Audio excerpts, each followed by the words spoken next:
আসসালামু আলাইকুম ওয়া রাহমাতুল্লাহ।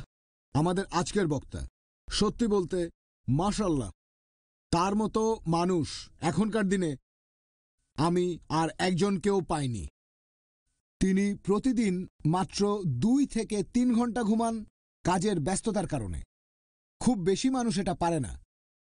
মাশাআল্লাহ, তিনি খুবই বিনয়ী একজন মানুষ। তার মেমোরি একেবারে ফটোগ্রাফিক। যে কোনো একটা আর্টিকেল কয়েক মিনিট দেখলেই তিনি মুখস্থ করে ফেলতে পারেন। তার লাইব্রেরি পৃথিবীর মধ্যে সবচেয়ে বড়। আপনারা কি বুঝতে পারছেন? সরি, আপনারা আরেকবার বলবেন। Doctor Zakir Naik, doctor Zakir Abdul Karim Naik.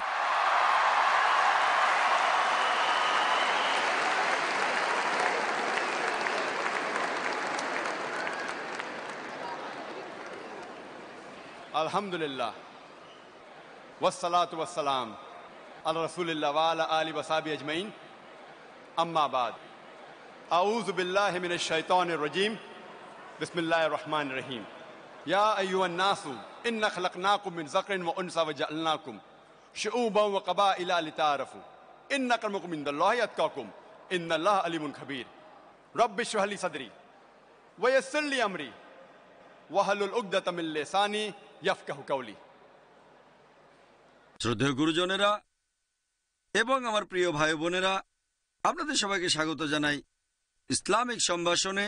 আসসালামু আলাইকুম ওয়া রাহমাতুল্লাহি ওয়া বারাকাতুহু।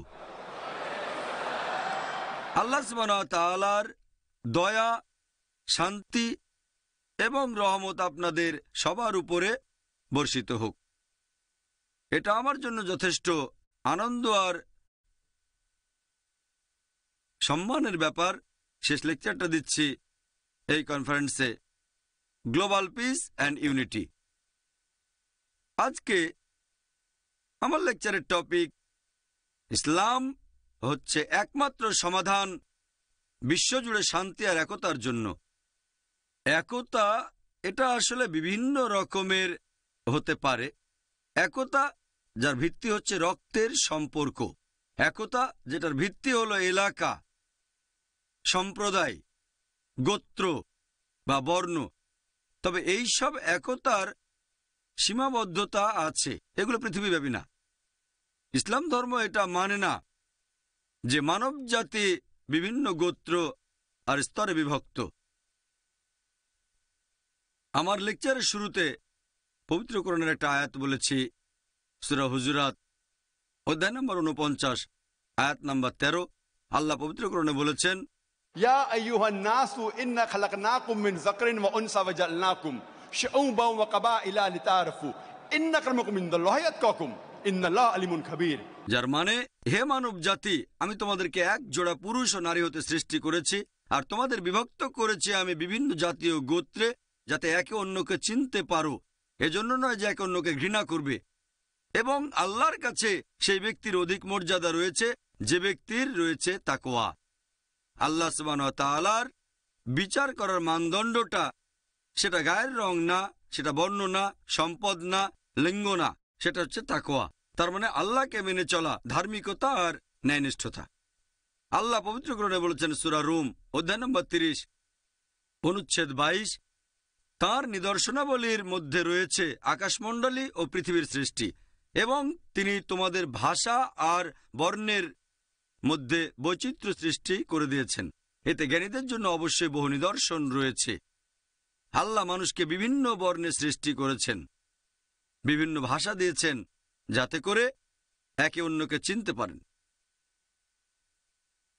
আল্লাহ বলেছেন সূরা ইসরা অধ্যায় নম্বর 17 আয়াত 70, ওয়ালাকাদ কাররামনা বানি আদমা। আল্লাহ সব আদম সন্তানকে মর্যাদা দান করেছেন, পৃথিবীর যে অংশ থেকে আপনি আসেন না কেন, যে সম্প্রদায় থেকে আসেন না কেন। আল্লাহ সুবহানাহু ওয়া তাআলা সব আদম সন্তানকে মর্যাদা দিয়েছেন, পুরো মানব জাতিকে।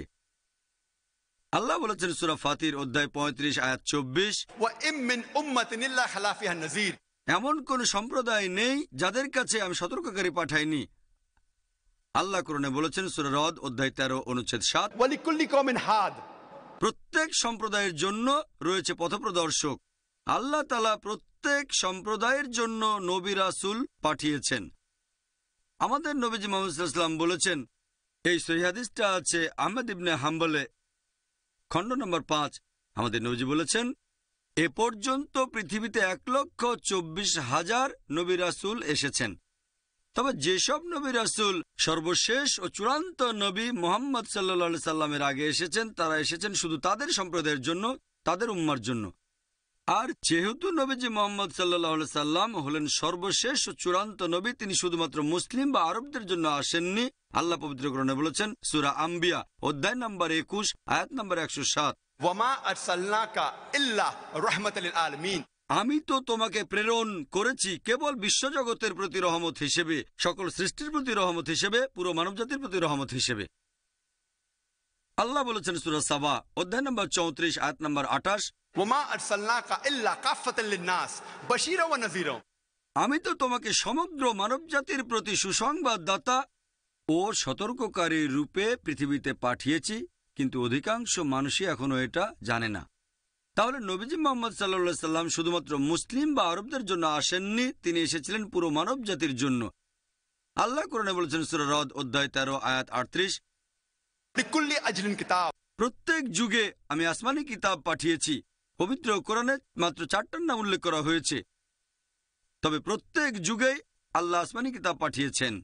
কিন্তু সর্বশেষ ও চূড়ান্ত আসমানি কিতাব কোরআনের আগে যেসব কিতাব এসেছিল সেগুলো ছিল নির্দিষ্ট গোত্রের জন্য, আর সেই কিতাবের নির্দেশ মানার কথা ছিল একটা নির্দিষ্ট সময় পর্যন্ত।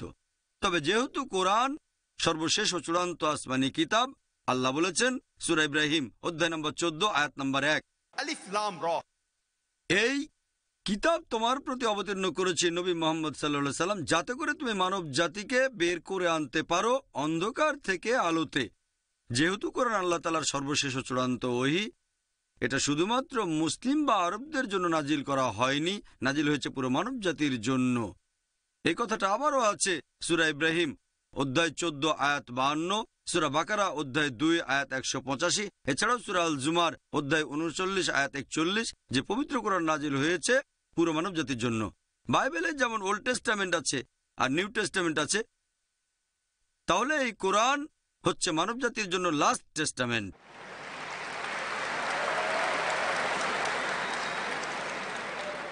এখানে বিশ্বাসের মূল ভিত্তি হচ্ছে কেবলমাত্র একজন সৃষ্টিকর্তাকে বিশ্বাস করা, রক্ষাকর্তা এই পুরো বিশ্ব জগতের, শুধু তারই ইবাদত করা উচিত।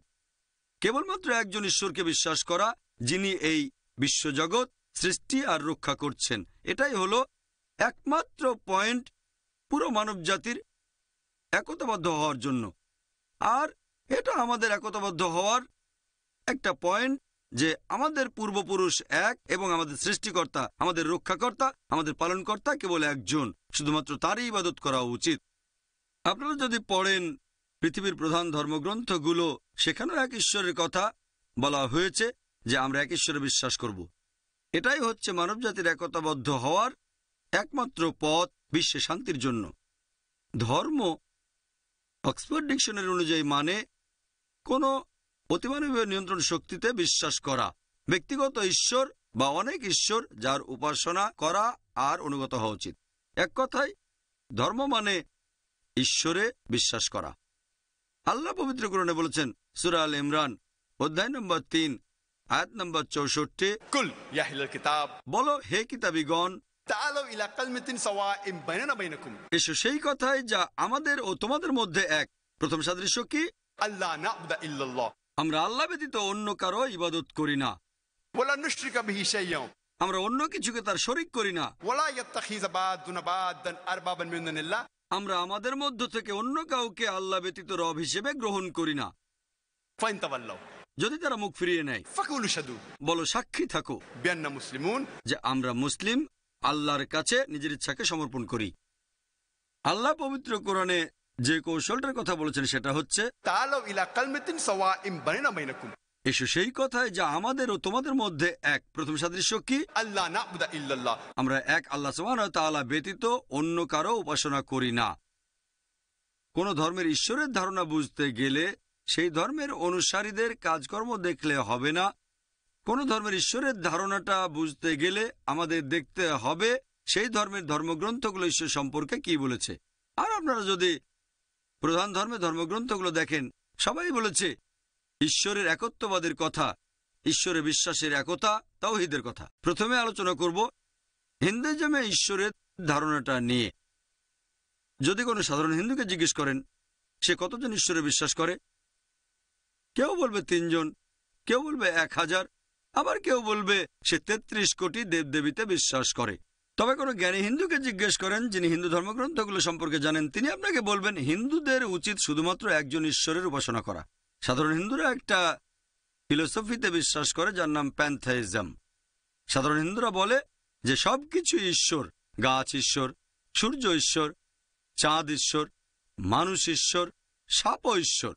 আমরা মুসলিমরা যেটা বলি সবকিছু হচ্ছে ঈশ্বরের। ঈশ্বর তারপরে এর শব্দটা রয়েছে। সবকিছুর মালিক হচ্ছে ঈশ্বর। গাছের মালিক ঈশ্বর, সূর্যের মালিক ঈশ্বর, চাঁদের মালিক ঈশ্বর, মানুষের মালিক ঈশ্বর, সাপের মালিকও ঈশ্বর। তাহলে হিন্দু আর মুসলিমদের মধ্যে প্রধান পার্থক্য হচ্ছে সাধারণ হিন্দুরা বলে সবকিছু ঈশ্বর, আমরা মুসলিমরা বলি সবকিছু ঈশ্বরের। ঈশ্বর তারপরে এর শব্দটা রয়েছে। যদি আমরা এর শব্দটার সমাধান করতে পারি, হিন্দু আর মুসলিম আমরা একতাবদ্ধ হয়ে যাব।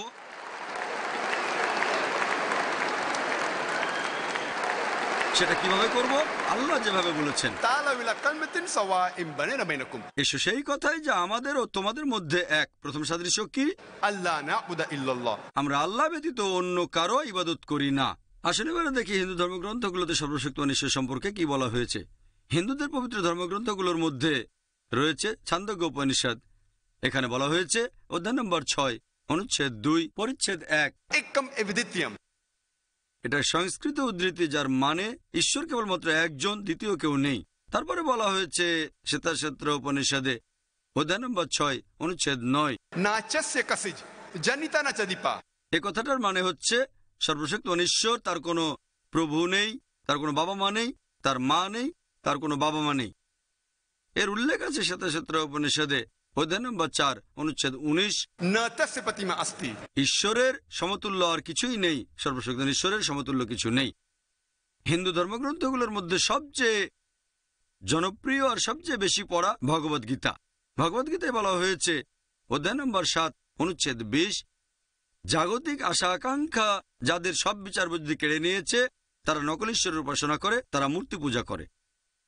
ভগবদ্গীতায় উল্লেখ করা হয়েছে অধ্যায় নম্বর 10, অনুচ্ছেদ 3, তারা জানে যে আমি স্বয়ম্ভু, যে কখনো জন্মগ্রহণ করেনি, পুরো বিশ্বজগতের সর্বময় প্রভু। হিন্দু ধর্মগ্রন্থগুলোর মধ্যে সবচেয়ে পবিত্র হচ্ছে বেদ। যজুর্বেদে উল্লেখ আছে অধ্যায় নম্বর 32, অনুচ্ছেদ নম্বর 3, মহান ঈশ্বরের কোনো প্রতিমূর্তি নেই, সর্বশক্তিমান ঈশ্বরের কোনো প্রতিমা নেই। যজুর্বেদে উল্লেখ করা হয়েছে অধ্যায় নম্বর 40, অনুচ্ছেদ 9, তারা অন্ধকারে প্রবেশ করছে যারা আসাম্বতীর উপাসনা করে। বিভিন্ন প্রাকৃতিক জিনিস যেমন আগুন, পানি, বাতাস ইত্যাদি। অনুচ্ছেদটা তারপর বলছে তারা আরো বেশি অন্ধকারে প্রবেশ করছে যারা উপাসনা করে সাম্বতীর, মানে মানুষের বানানো জিনিস, যেমন টেবিল, চেয়ার, মূর্তি ইত্যাদি। এ কথা কে বলেছে? যজুর্বেদ অধ্যায় নম্বর 32, অনুচ্ছেদ 3। ঋগ্বেদে উল্লেখ করা হয়েছে গ্রন্থ নম্বর 1, অনুচ্ছেদ 164, পরিচ্ছেদ 46, ঈশ্বর একজন, সত্য একজন, জ্ঞানীরা তাকে বিভিন্ন নামে ডেকে থাকেন। আর শুধুমাত্র ঋগ্বেদের একটা অনুচ্ছেদে সর্বশক্তিমান ঈশ্বরের 33টা আলাদা বৈশিষ্ট্যের কথা বলা হয়েছে। ঋগ্বেদে গ্রন্থ নম্বর 2, অনুচ্ছেদ 1, ঋগ্বেদ আরো বলছে গ্রন্থ নম্বর 8, অনুচ্ছেদ 1, পরিচ্ছেদ 1, সকল প্রশংসা শুধু তারই প্রাপ্য, শুধু তারই উপাসনা করো। আর ব্রহ্মসূত্র হিন্দুইজমে ধর্মবিশ্বাসের মূল ভিত্তিটা হচ্ছে एकम ब्रह्म द्योत्या नास्ते नहना नास्ते किंचन, भगवान एक ही है, दूसरा नहीं है, नहीं है, नहीं है, जरा भी नहीं है। ঈশ্বর কেবলমাত্র একজন, দ্বিতীয় কেউ নেই, কোথাও কেউ নেই, কোথাও কেউ নেই, আর কোথাও কেউ নেই। যদি হিন্দু ধর্মগ্রন্থগুলো পড়েন তাহলে হিন্দুইজমে ঈশ্বরের ধারণাটা বুঝতে পারবেন, যে সেখানে বলা হয়েছে বিশ্বাস করবে একজন ঈশ্বরকে, যার কোনো প্রতিমূর্তি নেই, যার কোনো মূর্তি নেই, শুধু তার উপাসনা করো। আসলে এবার ইহুদি ধর্মে ঈশ্বরের ধারণা নিয়ে আলোচনা করি। ওল্ড টেস্টামেন্টে উল্লেখ করা হয়েছে বুক অব ডিউটোরনমি অধ্যায় নম্বর 6, অনুচ্ছেদ 4, মুসা আলাইহিস সালাম বলেছেন, এটা হিব্রু ধৃতি, যার মানে শোনো ইসরায়েলবাসী, প্রভু আমাদের ঈশ্বর হলেন একজন। এটা আছে বুক অব আয়জায়াতে অধ্যায় নম্বর 43 অনুচ্ছেদ 11, আমি তোমাদের প্রভু, অন্য আর কেউ নেই, আমি ব্যতীত অন্য কোনো রক্ষাকর্তা নেই। আছে বুক অব আয়জায়া অধ্যায় 45 অনুচ্ছেদ 5, আমি ঈশ্বর, আর কেউ নেই, আমি ব্যতীত আর কোনো উপাস্য নেই। এরপর বুক অব আয়জায়া অধ্যায় 46 অনুচ্ছেদ 9, আমি ঈশ্বর, আমার সমতুল্য কেউ নেই। এরপর বুক অব এক্সোডাস অধ্যায় নম্বর 20 অনুচ্ছেদ 3 থেকে 5, এছাড়াও বুক অব ডিউটেরোনমি অধ্যায় 5 অনুচ্ছেদ 7 থেকে 9 বলা হয়েছে, সর্বশক্তিমান ঈশ্বর ওল্ড টেস্টামেন্টে বলছেন, আমাকে ছাড়া তোমরা আর কোনো দেবতার উপাসনা করবে না, তোমরা আমার এমন কোনো প্রতিমূর্তি তৈরি করবে না, মূর্তি তৈরি করবে না যার সাথে সাদৃশ্য আছে উপরে আকাশের কিছু, নিচে মাটি বা মাটির নিচের পানিতে কিছুর সাথে। তাদের সামনে নতজানু হবে না, তাদের সেবা করবে না, কারণ আমি তোমাদের প্রভু, তোমাদের ঈশ্বর খুবই ঈর্ষাপরায়ণ। তাহলে যদি ওল্ড টেস্টামেন্ট পড়েন, আপনারা ইহুদি ধর্মে ঈশ্বরের ধারণাটা বুঝতে পারবেন। তারাও এক ঈশ্বরে বিশ্বাস করে, শুধু তার উপাসনায় করা উচিত, তার কোনো প্রতিমূর্তি নেই। খ্রিস্টান ধর্মে ঈশ্বরের ধারণা সম্পর্কে আলোচনা করার আগে আমি কয়েকটা পয়েন্ট বলে নিই। ইসলাম হচ্ছে একমাত্র অখ্রিস্টান ধর্মবিশ্বাস যে ধর্মে যীশুখ্রিস্ট বা ঈসা আলাইহিস সালামকে আল্লাহর নবী বলে বিশ্বাস করা হয়। সেই মুসলিম আসলে মুসলিম না যদি সে ঈসা আলাইহিস সালামকে নবী বলে না মানে। আমরা মানি যে তিনি আল্লাহ সুবহানাহু ওয়া তাআলার প্রেরিত একজন নবী ও রাসূল, প্রেরিত পুরুষ। আমরা মানি যে তিনি হলেন মসিহ অর্থাৎ খ্রিস্ট। আমরা মানি যে তিনি অলৌকিকভাবে জন্মেছিলেন কোনো পুরুষের স্পর্শ ছাড়াই, যেটা এখনকার দিনের অনেক আধুনিক খ্রিস্টানই বিশ্বাস করে না। আমরা মানি যে তিনি আল্লাহর নির্দেশে মৃতকে জীবিত করেছেন। আমরা মানি যে তিনি আল্লাহর নির্দেশে কুষ্ঠরোগী আর জন্মান্ধদের সুস্থ করেছেন। মুসলিম আর খ্রিস্টানরা এখানে আমরা এক। প্রশ্ন করতে পারেন, তাহলে পার্থক্যটা কোথায়? আমাদের পার্থক্য হচ্ছে, এরকম অনেক খ্রিস্টানই আছে যারা বলে যে যীশুখ্রিস্ট নিজেকে ঈশ্বর বলে দাবি করেছেন। তিনি বলেছেন যে আমি সর্বশক্তিমান ঈশ্বর। সত্যি বলতে, আপনারা যদি বাইবেল পড়েন, গোটা বাইবেলে আপনারা স্পষ্ট করে বলা এমন একটা অনুচ্ছেদও খুঁজে পাবেন না যেখানে যীশুখ্রিস্ট বা ঈসা আলাইহিস সালাম নিজের মুখে বলেছেন যে আমি ঈশ্বর অথবা আমার উপাসনা করো। কথাটা আবারও বলছি, যদি আপনারা বাইবেল পড়েন, সেখানে স্পষ্ট করে বলা একটা অনুচ্ছেদও পাবেন না যেখানে যীশুখ্রিস্ট তার নিজের মুখেই বলেছেন যে আমি ঈশ্বর অথবা আমার উপাসনা করো। আপনারা যদি বাইবেল পড়েন, যীশুখ্রিস্ট তার নিজের মুখেই বলেছেন, এটা আছে গসপেল অফ জন অধ্যায় নম্বর 14 অনুচ্ছেদ 28, যীশুখ্রিস্ট ঈসা আলাইহিস সালাম বলেছেন আমার পিতা আমার চেয়ে মহান। গসপেল অফ জন অধ্যায় 10 অনুচ্ছেদ 29, আমার পিতা সবার চেয়ে মহান। গসপেল অফ ম্যাথিউ অধ্যায় 12 অনুচ্ছেদ 28, আমি ঈশ্বরের আত্মার সাহায্যে শয়তানকে তাড়িয়ে দিই। গসপেল অফ লুক অধ্যায় 11 অনুচ্ছেদ 20, আমি ঈশ্বরের আঙুলের সাহায্যে শয়তানকে তাড়িয়ে দিই। গসপেল অফ জন অধ্যায় 5 অনুচ্ছেদ 30, আমি নিজের থেকে কিছুই করতে পারি না।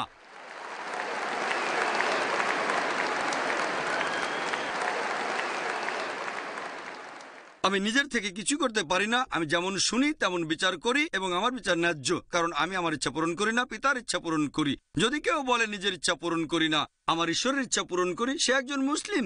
যীশুখ্রিস্ট ছিলেন একজন মুসলিম। এটা আছে বুক অব অ্যাক্টসে অধ্যায় নম্বর 2 অনুচ্ছেদ নম্বর 22, হে ইসরায়েলবাসী, একথা শোনো, নাজারেত শহরের যিশু তোমাদের মধ্য থেকে ঈশ্বরের মনোনীত মানুষ, যাকে দিয়ে ঈশ্বর অলৌকিক কাজ করিয়েছেন আর তোমরা তার সাক্ষী। তোমাদের মধ্যে ঈশ্বর মনোনীত একজন মানুষ, যাকে দিয়ে ঈশ্বর অনেক অলৌকিক কাজ করিয়েছেন আর তোমরা তার সাক্ষী। যীশুখ্রিস্টকে যখন জিজ্ঞেস করা হলো ঈশ্বরের প্রথম আদেশটা কি, তিনি সেই কথাটাই বললেন যে কথাটা বলেছিলেন মুসা আলাইহিস সালাম। এটা হচ্ছে গসপেল অফ মার্কে অধ্যায় নম্বর 12 অনুচ্ছেদ 19, বলা হয়েছে, হে ইসরায়েলবাসী শোনো, প্রভু আমাদের ঈশ্বর হলেন একমাত্র প্রভু। তাহলে যদি খ্রিস্টানদের ধর্মগ্রন্থ বাইবেল পড়েন, এখানেও ঈশ্বরের একত্ববাদের কথা বলা হয়েছে, শুধুমাত্র তারই উপাসনা করা উচিত। আসুন এবারে ইসলাম ধর্মে আল্লাহর ধারণা নিয়ে আলোচনা করি। আল্লাহ সুবহানাহু ওয়া তাআলার ধারণা সম্পর্কে সবচেয়ে সেরা উত্তর যেটা হতে পারে সেটা হচ্ছে সূরা ইখলাস অধ্যায় নম্বর 112 অনুচ্ছেদ 1 থেকে 4, বলা হয়েছে, কুল হুয়াল্লাহু আহাদ, বলো তিনি আল্লাহ এক, অদ্বিতীয়। আল্লাহুস সামাদ, আল্লাহ তিনি সার্বভৌম, চিরস্থায়ী। লাম ইয়ালিদ ওয়া লাম ইউলাদ, তিনি জন্ম নেননি, কাউকে জন্ম দেননি। ওয়া লাম ইয়াকুল লাহু কুফুয়ান আহাদ, তার সমতুল্য কিছুই নেই। এই হলো 4 লাইনের সংজ্ঞা। যদি কোনো লোক বলে যে অমুক জিনিস বা অমুক লোক ঈশ্বর, যদি সেই জিনিস বা সেই লোক 4টা শর্ত পূরণ করতে পারে, আমরা মুসলিমরা কোনো আপত্তি ছাড়াই তাকে ঈশ্বর বলে মেনে নেব। প্রথমটা হচ্ছে কুল হুয়াল্লাহু আহাদ, দ্বিতীয়টা আল্লাহুস সামাদ, বলো তিনি আল্লাহ এক, অদ্বিতীয়, তিনি সার্বভৌম, চিরস্থায়ী, লাম ইয়ালিদ ওয়া লাম ইউলাদ, কখনো জন্ম নেননি, কাউকে জন্ম দেননি, ওয়া লাম ইয়াকুল লাহু কুফুয়ান আহাদ। তার সমতুল্য কিছুই নেই। এই সূরা ইখলাস হচ্ছে ঈশ্বর তত্ত্বের কোষ্ঠী পাথর। আপনি যে ঈশ্বরের উপাসনা করেন তাকে সূরা ইখলাস দিয়ে পরীক্ষা করেন। যদি সেই পরীক্ষায় পাশ করে, আমাদের তাকে সর্বশক্তিমান ঈশ্বর আল্লাহ সুবহানাহু ওয়া তাআলা বলে মেনে নিতে কোনো আপত্তি থাকবে না। আল্লাহ পবিত্র কোরআনে বলেছেন সূরা ইসরা অধ্যায় 17 আয়াত 110, কুলিদুল্লাহ আবিদুর রহমান আয়ামা তাদু ফালাল আসমাউল হুসনা। তোমরা তাকে আল্লাহ নামে ডাকো অথবা রহমান, তোমরা তাকে যে নামেই ডাকো, সকল সুন্দর নামসমূহ তো তারই। এই একজন ঈশ্বরে বিশ্বাস, যিনি সৃষ্টি আর রক্ষা করছেন পুরো বিশ্বজগৎ, পুরো মানুষ জাতি, এটাই হতে পারে একমাত্র কারণ একতাবদ্ধ হওয়ার। বিশ্বজুড়ে একতার জন্য এটা একমাত্র সমাধান। ইসলাম শুধু মুখে একতার কথা বলছে না, তাদের হাতে কলমে দেখিয়েও দেয়। আমাদের জীবনে প্রতিদিন আমরা মুসলিমরা বিশ্বাসের একতা দেখাচ্ছি। দিনে অন্তত 5 বার নামাজ আদায়ের সময় আমরা মুসলিমরা যখন নামাজ পড়ি তখন কাঁধে কাঁধ লাগিয়ে দাঁড়াই। হতে পারে আমার পাশে যে লোকটা দাঁড়িয়ে আছে সে সাদা বা কালো, হলুদ বা বাদামি, ধনী বা গরিব, রাজা বা ফকির, যখন আমরা নামাজের জন্য দাঁড়াবো কাঁধে কাঁধ লাগিয়ে দাঁড়াবো।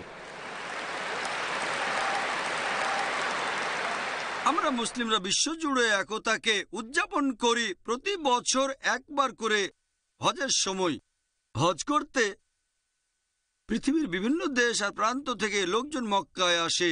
আমেরিকা থেকে, ইংল্যান্ড থেকে, কানাডা থেকে, সিঙ্গাপুর থেকে, মালয়েশিয়া থেকে, ইন্ডিয়া থেকে, পাকিস্তান থেকে, আরব দেশগুলো থেকে। আর পুরুষরা এ সময় 2 টুকরো সেলাই ছাড়া কাপড় পরে। আপনি দেখে বুঝতে পারবেন না যে আপনার পাশে যে লোকটা দাঁড়িয়ে আছে সে রাজা নাকি ফকির। এটা হচ্ছে বিশ্বজুড়ে একতার সবচেয়ে সেরা দৃষ্টান্ত। আমাদের নবী মুহাম্মদ সাল্লাল্লাহু আলাইহি ওয়াসাল্লাম বলেছেন, কোনো আরব একজন অনারবের চেয়ে শ্রেষ্ঠ না, আবার কোনো অনারব একজন আরবের চেয়ে শ্রেষ্ঠ না। কোনো শ্বেতাঙ্গ একজন কৃষ্ণাঙ্গের চেয়ে শ্রেষ্ঠ না, আবার কোনো কৃষ্ণাঙ্গ শ্বেতাঙ্গের চেয়ে শ্রেষ্ঠ না। শ্রেষ্ঠ হবে গুণ দিয়ে, শ্রেষ্ঠ হবে তাকওয়া দিয়ে, তার মানে আল্লাহকে মেনে চলা, ধার্মিকতা আর ন্যায়নিষ্ঠতা। তাহলে বিশ্বজুড়ে একতার একমাত্র সমাধান বিশ্বাস করা এবং উপাসনা করা মাত্র এক আল্লাহ, এক রক্ষাকর্তাকে। যদি আপনারা বাইবেল পড়েন, সেখানে স্পষ্ট করে বলা একটা অনুচ্ছেদও পাবেন না যেখানে যীশুখ্রিস্ট তার নিজের মুখেই বলেছেন যে আমি ঈশ্বর অথবা আমার উপাসনা করো। আপনারা যদি বাইবেল পড়েন, যীশুখ্রিস্ট তার নিজের মুখেই বলেছেন। এটা আছে গসপেল অফ জন অধ্যায় নম্বর 14 অনুচ্ছেদ 28। যীশুখ্রিস্ট ভাই সাল্লাল্লাহু আলাইহি সাল্লাম বলেছেন, আমার পিতা আমার চেয়ে মহান। গসপেল অফ জন অধ্যায় 10 অনুচ্ছেদ 29, আমার পিতা সবার চেয়ে মহান। গসপেল অফ ম্যাথিউ অধ্যায় 12 অনুচ্ছেদ 28, আমি ঈশ্বরের আত্মার সাহায্যে শয়তানকে তাড়িয়ে দিই। গসপেল অফ লুক অধ্যায় 11 অনুচ্ছেদ 20, আমি ঈশ্বরের আঙুলের সাহায্যে শয়তানকে তাড়িয়ে দিই। গসপেল অফ জন অধ্যায় 5 অনুচ্ছেদ 30, আমি নিজের থেকে কিছুই করতে পারি না।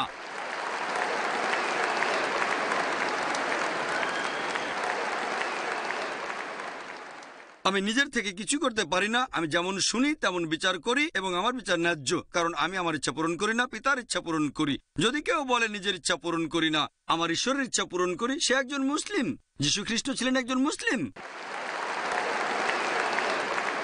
এটা আছে বুক অব অ্যাক্টসে অধ্যায় নম্বর 2 অনুচ্ছেদ নম্বর 22, হে ইসরায়েলবাসী, একথা শোনো, নাজারেত শহরের যিশু তোমাদের মধ্য থেকে ঈশ্বরের মনোনীত মানুষ, যাকে দিয়ে ঈশ্বর অলৌকিক কাজ করিয়েছেন আর তোমরা তার সাক্ষী।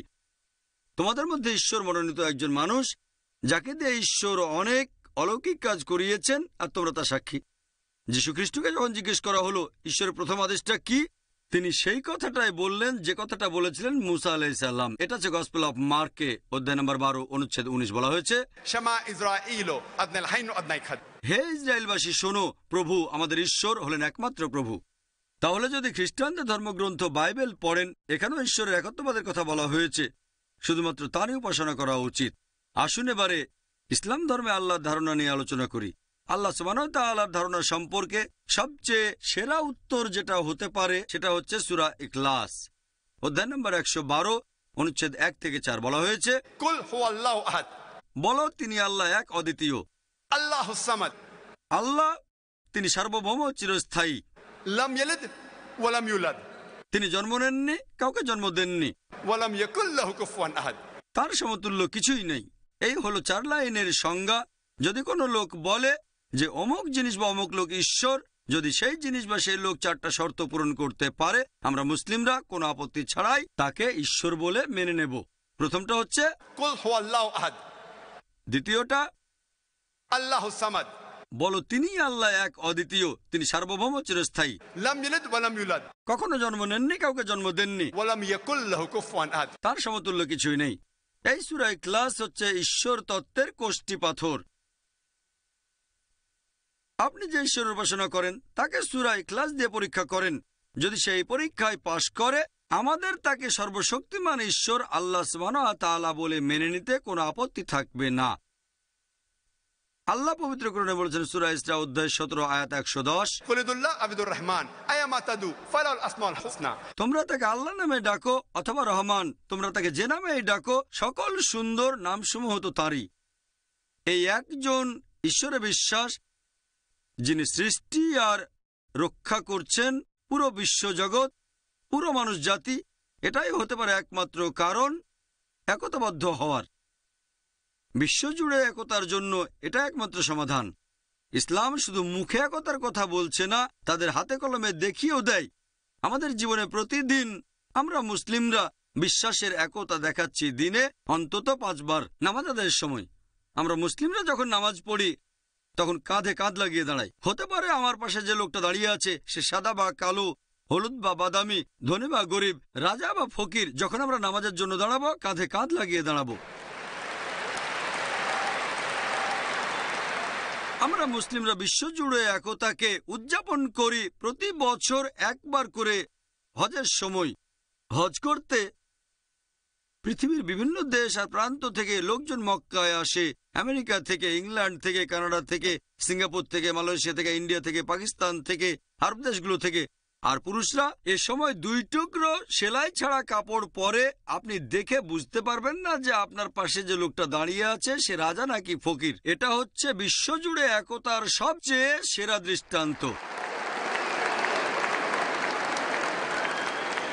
আমাদের নবী মুহাম্মদ সাল্লাল্লাহু আলাইহি ওয়াসাল্লাম বলেছেন, কোনো আরব একজন অনারবের চেয়ে শ্রেষ্ঠ না, আবার কোনো অনারব একজন আরবের চেয়ে শ্রেষ্ঠ না। কোনো শ্বেতাঙ্গ একজন কৃষ্ণাঙ্গের চেয়ে শ্রেষ্ঠ না, আবার কোনো কৃষ্ণাঙ্গ শ্বেতাঙ্গের চেয়ে শ্রেষ্ঠ না। শ্রেষ্ঠ হবে গুণ দিয়ে, শ্রেষ্ঠ হবে তাকওয়া দিয়ে, তার মানে আল্লাহকে মেনে চলা, ধার্মিকতা আর ন্যায়নিষ্ঠতা। তাহলে বিশ্বজুড়ে একতার একমাত্র সমাধান বিশ্বাস করা এবং উপাসনা করা মাত্র এক আল্লাহ, এক রক্ষাকর্তাকে। এবারে আমরা লেকচারের দ্বিতীয় অংশে আসি, তার মানে বিশ্ব শান্তি। ইসলাম হচ্ছে পৃথিবীতে শান্তির জন্য একমাত্র সমাধান। ইসলাম এসেছে আরবি শব্দ সালাম থেকে, যার অর্থ শান্তি। এর আরেকটা মূল আরবি শব্দ হচ্ছে সিলম, যার অর্থ আল্লাহর কাছে আত্মসমর্পণ করা। এক কথায় ইসলাম মানে আল্লাহ সুবহানাহু ওয়া তাআলার কাছে আত্মসমর্পণের মাধ্যমে শান্তি অর্জন করা। আর যে লোক আল্লাহ তাআলার কাছে আত্মসমর্পণ করে তাকে বলা হয় মুসলিম। তাহলে মুসলিম শব্দের অর্থ যে মানুষ আল্লাহ সুবহানাহু ওয়া তাআলার কাছে আত্মসমর্পণের মাধ্যমে শান্তি অর্জন করেছে। আর পবিত্র কোরআনে এই ইসলাম শব্দটা সব মিলিয়ে 80 বার বলা হয়েছে। আর সালাম অথবা মুসলিম শব্দটা পবিত্র কোরআনে বলা হয়েছে সব মিলিয়ে 45 বার। এই কারণেই মুসলিমরা অভিবাদন জানানোর সময় বলে, আসসালামু আলাইকুম, আপনার উপর শান্তি বর্ষিত হোক। আর এইভাবে আল্লাহর সকল নবী রাসূল অভিবাদন জানিয়েছেন, যীশুখ্রিস্ট অভিবাদন জানিয়েছেন। যদি আপনারা বাইবেল পড়েন, যখন যীশুখ্রিস্ট শিষ্যদের কাছে উপরের ঘরে গেলেন, গসপেল অফ লুক অধ্যায় নম্বর 24 অনুচ্ছেদ 36, যীশু বলেছেন সালাম আলাইকুম হিব্রুতে, আরবিতে আসসালামু আলাইকুম, বাংলায় আপনার উপর শান্তি বর্ষিত হোক। এটাই হচ্ছে সবচেয়ে সেরা শান্তির অভিবাদন, আসসালামু আলাইকুম, আপনার উপর শান্তি বর্ষিত হোক।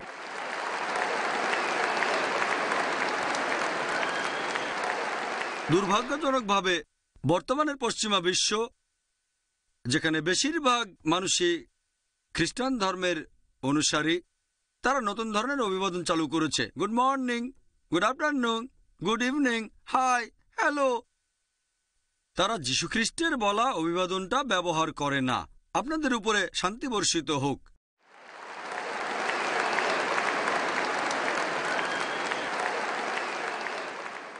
ইসলাম হচ্ছে শান্তির ধর্ম। তবে দুর্ভাগ্যজনকভাবে আন্তর্জাতিক মিডিয়ায় এখন দেখতে পাই ইসলাম ধর্ম সম্পর্কে মিথ্যা খবর আর কুৎসা প্রচার করে। আন্তর্জাতিক মিডিয়া ইসলাম সম্পর্কে বিভিন্ন ভুল তথ্য প্রচার করছে পৃথিবী জুড়ে। আর একটা আর্টিকেল অনুযায়ী ছাপা হয়েছিল টাইম ম্যাগাজিনে 1979 সালের 16 এপ্রিল, বলা হয়েছে যে এ পর্যন্ত 60,000-এর বেশি বই লেখা হয়েছে ইসলামের বিরুদ্ধে আর নবীজির বিরুদ্ধে। সময়কালটা 150 বছর, 1800 থেকে 1950 সাল পর্যন্ত। যদি হিসাব করেন তাহলে ইসলামের বিরুদ্ধে একটারও বেশি বই লেখা হয়েছে প্রতিদিন। তবে 9/11-এর পরে 2001 সালের 11 সেপ্টেম্বরের পরে এই প্রবণতাটা অনেক গুণ বেড়ে গেছে। এখন এই পার্সেন্টেজ, এই সংখ্যাটা অনেক গুণ বেড়ে গেছে। এটা প্রত্যেক মুসলিমের দায়িত্ব আমরা এই ভুল ধারণাগুলো শুধরে দেওয়ার চেষ্টা করব, যেটা প্রচার করছে আন্তর্জাতিক মিডিয়া। মিডিয়া এ ব্যাপারে কিছু কৌশল অবলম্বন করে। তারা এমনভাবে দেখায় যেন ইসলাম এমন একটা ধর্ম যেটা উত্তেজনা সৃষ্টি করে, যেন ইসলামের কারণে পুরো পৃথিবীতে শান্তির ব্যাঘাত ঘটছে। তারা যে কৌশল ব্যবহার করে সেগুলোর একটা যে তারা এভাবে বলে এই জিনিসটা আছে ইসলামে যেটা আসলে ইসলামে নেই, যেটার কথা ইসলামে কখনো শোনায়নি। যেমন ধরেন, তারা বলে যে ইসলাম হলো একটা সেকেলে ধর্ম। ইসলাম এমন একটা ধর্ম যেটা যুক্তি আর বিজ্ঞান মানে না। সত্যি বলতে ইসলাম হচ্ছে সবচেয়ে আধুনিক ধর্ম। ইসলাম যুক্তি এবং বিজ্ঞানে বিশ্বাস করে। এজন্য আমার লেকচার দেখবেন কোরআন ও আধুনিক বিজ্ঞান পরস্পর বিরোধী নাকি সঙ্গতিপূর্ণ। মিডিয়া অন্য আরেকটা কৌশল অবলম্বন করে। তারা কোরআন এবং হাদিস থেকে উদ্ধৃতি দেয়, তবে সেগুলো প্রসঙ্গ ছাড়া। আমি একটা উদাহরণ দিচ্ছি। মিডিয়া বলে পবিত্র কোরআন বলছে সূরা তাওবা অধ্যায় নম্বর 9 অনুচ্ছেদ 5, যখনই তুমি কাফিরকে দেখবে ব্র্যাকেটের মধ্যে অমুসলিম, তাকে মেরে ফেলো। যদি কোরআন খুলে দেখেন এ আয়াতটা পাবেন কোরআন বলছে যখনই কোনো কাফিরকে দেখবে মেরে ফেলো। তবে তারা উদ্ধৃতি দেয় প্রসঙ্গ ছাড়া। প্রসঙ্গটা হচ্ছে এ আয়াতটা নাজিল হয়েছিল যুদ্ধের ময়দান প্রসঙ্গে। আল্লাহ বলেছেন, শত্রুরা তোমাদের সঙ্গে লড়াই করতে এলে তোমরা ভয় পেও না, সাহসী হও আর তাদের মেরে ফেলো। এটা যুদ্ধের ময়দানে তারা প্রসঙ্গ ছাড়া উদ্ধৃতি দেয়।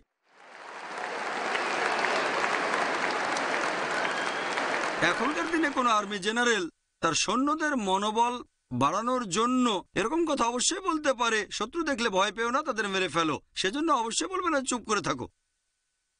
আর অনেক সময় সূরা তাওবার 5 নম্বর আয়াতের উদ্ধৃতি দেওয়ার পরে তারা সরাসরি 7 নম্বরে চলে যায়। কেন? কারণ 6 নম্বর এটার উত্তর আছে। 6 নম্বর আয়াত বলছে, যদি তোমার শত্রু শান্তি চায়, যদি শান্তি চায় তাহলে শুধু ছেড়েই দিও না, তাকে নিরাপদ কোনো স্থানে পৌঁছে দাও। চিন্তা করেন, এখনকার দিনের সবচেয়ে দয়ালু আর্মি জেনারেল খুব বেশি হলে বলতে পারে ঠিক আছে শত্রুকে ছেড়ে দাও, তবে কোরআন বলছে শুধু তাদের ছেড়েই দিও না, নিরাপদ কোনো স্থানে তাদের পৌঁছে দাও, যাতে তারা আল্লাহর বাণী শুনতে পারে। এরকম আরো উদাহরণ আছে। সূরা আনফাল অধ্যায় 8 আয়াত 60, এখানেও শত্রুদের মারার কথা বলা হয়েছে, কিন্তু তারপরে আয়াতটাই পবিত্র কোরআনের বেশিরভাগ সময়ে যেখানে শত্রুকে মেরে ফেলার কথা বলা হয়েছে, ঠিক তার পরের আয়াতটাই শান্তির কথা বলা হয়েছে। যেমন এখানে সূরা আনফাল অধ্যায় 8 আয়াত 61, শান্তি আরো ভালো, যদি শত্রু শান্তি চায় তাহলে সেটাই করো। পবিত্র কোরআন এই কথাই বলছে। তাহলে কোরআন আর ইসলাম হচ্ছে শান্তির জন্য। তারা প্রসঙ্গ ছাড়া উদ্ধৃতি দেয়। মিডিয়ার তৃতীয় কৌশল হচ্ছে যে তারা কুলাঙ্গার কিছু মানুষকে এমনভাবে দেখায় যেন তারাই মুসলিমদের দৃষ্টান্ত। আপনাদের একটা প্রশ্ন করি, ধরেন একটা নতুন মার্সিডিজ গাড়ি দেখেছেন 500 SCL, আর যে লোক গাড়ি চালাতে জানে না সেরকম লোককে স্টিয়ারিং ধরে বসালেন, গাড়িটা অ্যাক্সিডেন্ট করলো। আপনি কাকে দোষ দেবেন? গাড়িকে দোষ দেবেন নাকি ড্রাইভারকে দোষ দেবেন? কাকে দোষ দেবেন, গাড়িকে না ড্রাইভারকে? দোষ দেবেন ড্রাইভারকে। যদি জানতে চান গাড়িটা কত ভালো, তাহলে গাড়ির খুঁটিনাটি দেখেন। গাড়িটার স্পিড কত, নিরাপত্তার ব্যবস্থা কি, পিক আপ কেমন, গাড়িতে কতগুলো গিয়ার আছে ইত্যাদি। আর যদি গাড়িটা চালিয়ে পরীক্ষা করতে চান তাহলে স্টিয়ারিং হুইলে এক্সপার্ট ড্রাইভারকে বসান। যদি ইসলাম ধর্মকে বিচার করতে চান তাহলে মুসলিমদের দৃষ্টান্ত দেখেন সর্বশেষ ও চূড়ান্ত নবী মুহাম্মদ সাল্লাল্লাহু আলাইহি সাল্লামকে।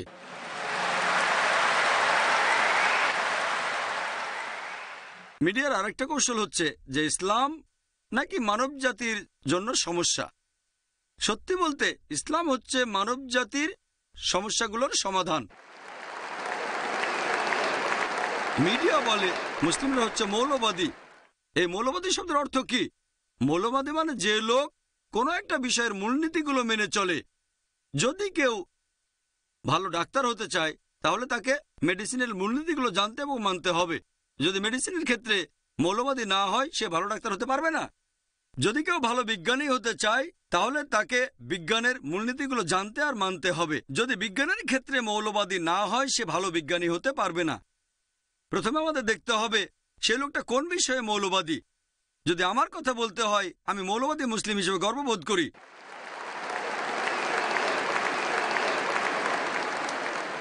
কারণ আমি ইসলামের মূল নীতিগুলো জানি আর মেনে চলার চেষ্টা করি। আমি জানি ইসলাম ধর্মে এমন একটা মূল নীতিও নেই যেটা সামগ্রিকভাবে মানবতার বিরুদ্ধে যায়।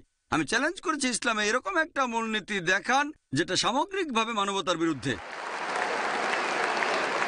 যদি আপনারা অক্সফোর্ড ডিকশনারিতে এই মৌলবাদী শব্দটার অর্থ দেখেন, বলা হয়েছে মৌলবাদী হলো সেই লোক যে কোনো একটা ধর্মের প্রাচীন রীতিনীতিগুলো কঠোরভাবে পালন করে থাকে। তবে অক্সফোর্ড ডিকশনারির নতুন এডিশনে একটু বদলানো হয়েছে, বলা হয়েছে যে মৌলবাদী হলো সেই লোক যে কোনো একটা ধর্মের প্রাচীন রীতিনীতিগুলো কঠোরভাবে পালন করে থাকে, বিশেষ করে ইসলাম।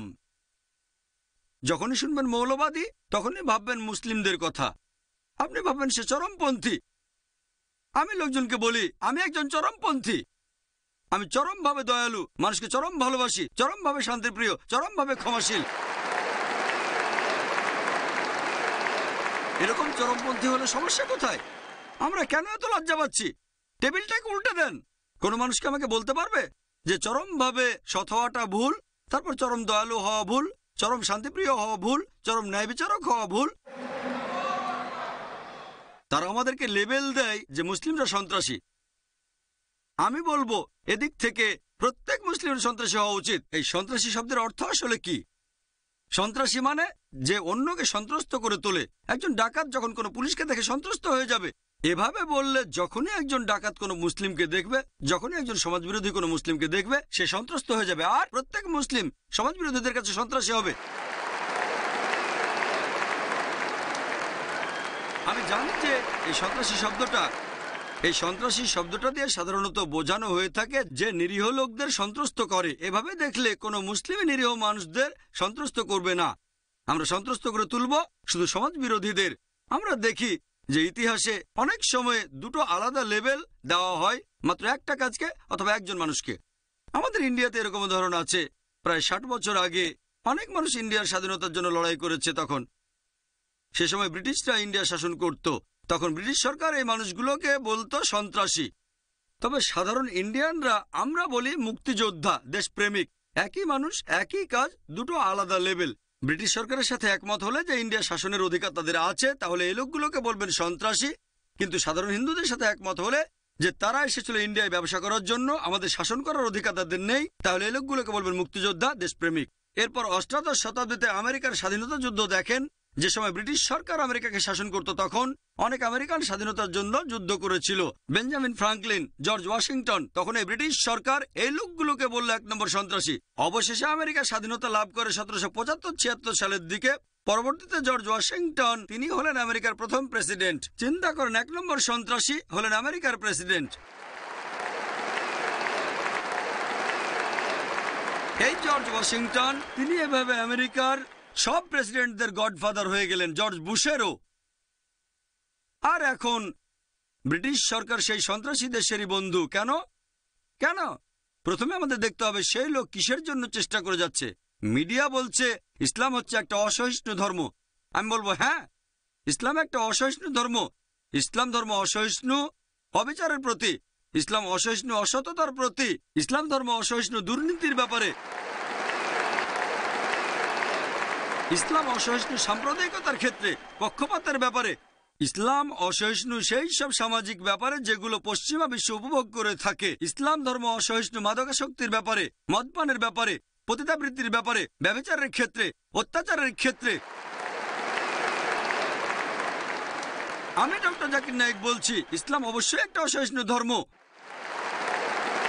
অসহিষ্ণু সমাজের বিভিন্ন খারাপ জিনিসের ব্যাপারে আমরা ভয় পাচ্ছি কেন? আমরা নিজেদেরকে মুসলিম বলতে ভয় পাচ্ছি কেন? আলহামদুলিল্লাহ, ইসলাম সবচেয়ে সহিষ্ণু ধর্ম শান্তি স্থাপনের ব্যাপারে। আর এই কারণে এখন পৃথিবীর সুপার পাওয়ার যারা, তারা ভয় পাচ্ছে। পলিটিশিয়ানদের কথা বলছি, তারা ইসলামকে ভয় পাচ্ছে, কারণ এটা একমাত্র ধর্ম যেটা পৃথিবীতে শান্তি আনতে পারে।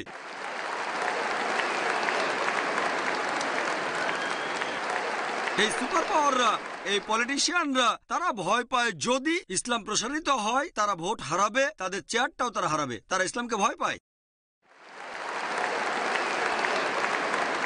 এখনকার দিনে মিডিয়া বলে ইসলাম নাকি তরবারি দিয়ে ছড়ানো হয়েছে। ডিলেসি ওলেরি তার বইতে লিখেছেন, একজন বিখ্যাত ঐতিহাসিক, তিনি বলেছেন যে ইতিহাসে এটা পরিষ্কার যে উগ্রপন্থী মুসলিমরা পৃথিবীতে ঘুরে বেড়াচ্ছে আর তরবারি দিয়ে ইসলাম প্রচার করছে। এটা সবচেয়ে বড় আজগুবি একটা গল্প যেটা ঐতিহাসিকরা বারবার বলেছে। প্লেন ট্রুথ ম্যাগাজিনে একটা জরিপ করা হয়েছিল 1986 সালে। 50 বছরে বিভিন্ন ধর্মের অনুসারী কি পরিমাণ বেড়েছে 1934 সাল থেকে 84 সাল পর্যন্ত। সেখানে যেটা 1 নম্বর ধর্ম সেটা ইসলাম, 235%।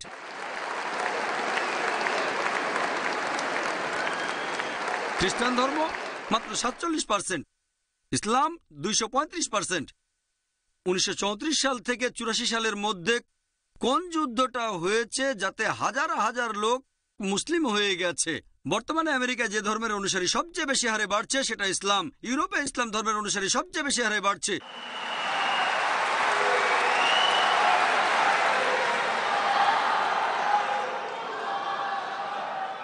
মিডিয়া বলছে ইসলাম মেয়েদের ছোট করে রেখেছে। যদি ইসলাম মেয়েদের ছোট করে, এখন যেসব অমুসলিম ইসলাম ধর্ম গ্রহণ করছে, আমেরিকান আর ইউরোপিয়ানরা, তাদের 2/3 হচ্ছে মহিলা। এইসব আমেরিকান মহিলা, এইসব ইউরোপিয়ান মহিলা কেন ইসলাম ধর্ম গ্রহণ করছে যদি ইসলাম নারীদের ছোট করে? এর কারণটা হলো যে এই আমেরিকান মহিলারা, ইউরোপিয়ান মহিলারা তাদের জীবনের বিভিন্ন সমস্যার সমাধান পেয়ে গেছে এই ইসলাম ধর্মে। 11 সেপ্টেম্বরের পর মাত্র 10 মাস সময়ের মধ্যে আমেরিকায় 34,000 আমেরিকান ইসলাম গ্রহণ করেছে। মাত্র 9 মাসের মধ্যে ইউরোপে 22,000 ইউরোপিয়ান ইসলাম গ্রহণ করেছে। আল্লাহ বলেছেন সূরা আল ইমরান অধ্যায় 3 আয়াত 54, তারা চক্রান্ত করেছিল, আল্লাহ কৌশল করেছিলেন, নিশ্চয়ই আল্লাহ কৌশলীদের শ্রেষ্ঠ।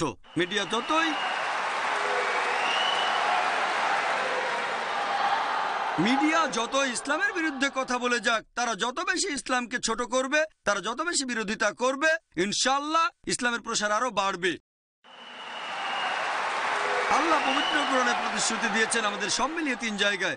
সূরা তাওবা অধ্যায় 9 আয়াত 33, সূরা ফাতা অধ্যায় 48 আয়াত 28 এবং সূরা সাফ অধ্যায় 61 আয়াত 9। হুয়াল্লাযী আরসালা রাসূলাহু বিল-হুদা ওয়াদ-দীনিল হক লিইয়ুযহিরাহু আলাদ দীনি কুল্লিহি ওয়ালাউ কারিহাল মুশরিকুন। আল্লাহ তার রাসূলকে পাঠিয়েছেন পথ নির্দেশ এবং সত্যের দিন সহ, যাতে করে এটা জয়ী হয় সব ধর্মের উপরে, অন্য সব ইজমের উপরে, হোক সেটা Christianism, Judaism, Hinduism, Buddhism, atheism, modernism, socialism. ইসলাম ধর্ম এদের সবার উপরে জয়ী হবেই, সবার উপরে থাকবে, কুল্লে সবার সাথে জয়ী হবে। আমার লেকচার শেষ করার আগে ডক্টর অ্যাডাম পিয়ারসনের একটা উদ্ধৃতি দিচ্ছি। তিনি বলেছেন, মানুষজন ভয় পায় যে একদিন পারমাণবিক বোমা আরবদের হাতে চলে যাবে। তারা এটা বুঝতে পারে না যে ইসলামের বোমা, এই শান্তির ধর্মের বোমা অনেকদিন আগেই পড়ে গেছে। এটা পড়েছে যেদিন নবীজি মুহাম্মদ সাল্লাল্লাহু আলাইহি ওয়াসাল্লাম জন্মগ্রহণ করেছেন। ওয়া আখিরু দাওয়ানা আলহামদুলিল্লাহি রাব্বিল আলামিন। জাযাকাল্লাহ খাইর ডক্টর জাকির নায়েক। আমাদের সাথে আপনারা আর 5 মিনিট থাকুন। আজকের অনুষ্ঠানে জড়িত সবাইকে স্টেজে আসতে অনুরোধ করছি। এখন নাশিদ শোনাবেন ইয়াহা, হাওয়া আর আহমেদ বুখাতের। طلع البدر علينا من ثنيات الوداع وجب الشكر علينا ما دعا لله داع طلع البدر علينا من ثنيات الوداع وجب الشكر علينا ما دعا لله داع أيها المبعوث فينا جئت بالأمر المطاع جئت شرفت المدينة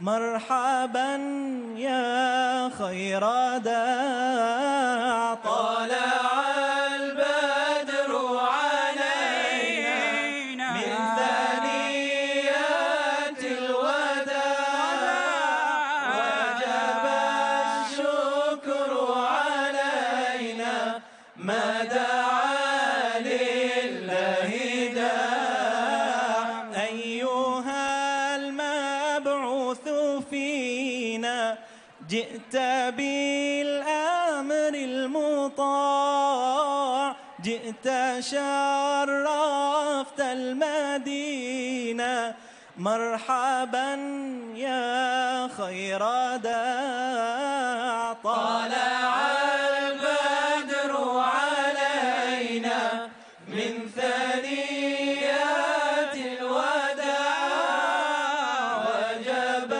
الشكر علينا ما دعا لله داع